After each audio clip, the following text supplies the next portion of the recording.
Hey guys, Ash here from C4eTech, and today we have the Oppo f3 Plus with us. In this video, let's unbox it and take a quick look. So here's the box that the f3 Plus comes in. Opening it up, we've got the phone itself. Let's take it out of its protective plastic and then peel the plastic that's applied on it off. It's worth noting that there's a screen protector pre-applied as well. So let's now set the f3 Plus aside for a minute and get back to the box. We have a SIM ejector tool and some regular booklets. Here's the SAR value for those interested. Oppo's included a silicone case too. Neat, should help protect the f3 Plus to an extent. Fits well too.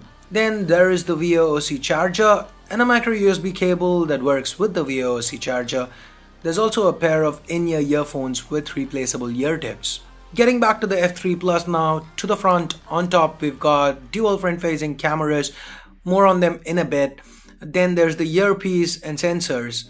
Now that's followed by a 6-inch Full HD IPS LCD display that's covered by 2.5D Gorilla Glass 5, and then we've got 3 capacitive keys at the bottom.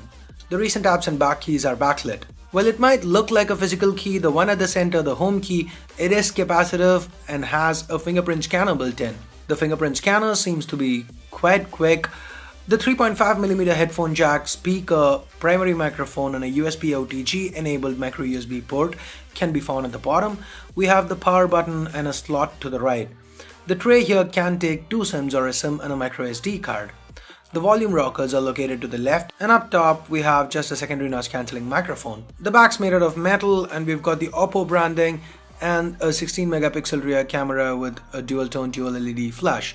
This here is the IMX398 sensor that Oppo states to have co-developed with Sony. It's got an extra wide f1.7 aperture, dual phase detection autofocus and big 1.4 micron sized pixels. The f3 Plus is just 7.35mm thick and weighs in at about 185 grams. While it feels sleek and the metal build does give a nice feel to it, the overall design, like other Oppo phones these days, feels quite bland. Seems like Oppo's trying too hard to create an iPhone-ish look, but given the sheer amount of Chinese brands that are attempting to do it, the build here comes across as very muted, very bland. And it's also quite a large phone given the 6-inch display, so you're going to be using it with both hands more often than not. Anyway, underneath the hood, the f3 Plus is powered by the Snapdragon 653 chip. Now that's 4 Cortex A53 cores clocked up to 1.95 GHz each and 4 Cortex A53 cores clocked up to 1.4 GHz each, coupled with an Adreno 510 GPU and 4 GB of RAM. There's also 64 GB of onboard storage and a 4000 mAh battery backing all this up. The f3 Plus runs on Android Marshmallow with Oppo's ColorOS 3 on top. ColorOS is a highly skinned version of Android that doesn't have an app drawer. There is not a lot of bloat here, and that's nice.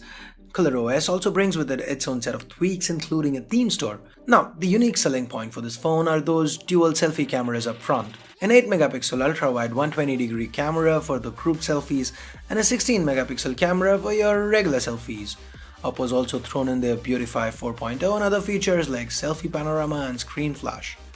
The shutter response is okay. You get an Apple-esque user interface where you swipe across to switch between modes. We have the regular options, then there's also support for 4K video.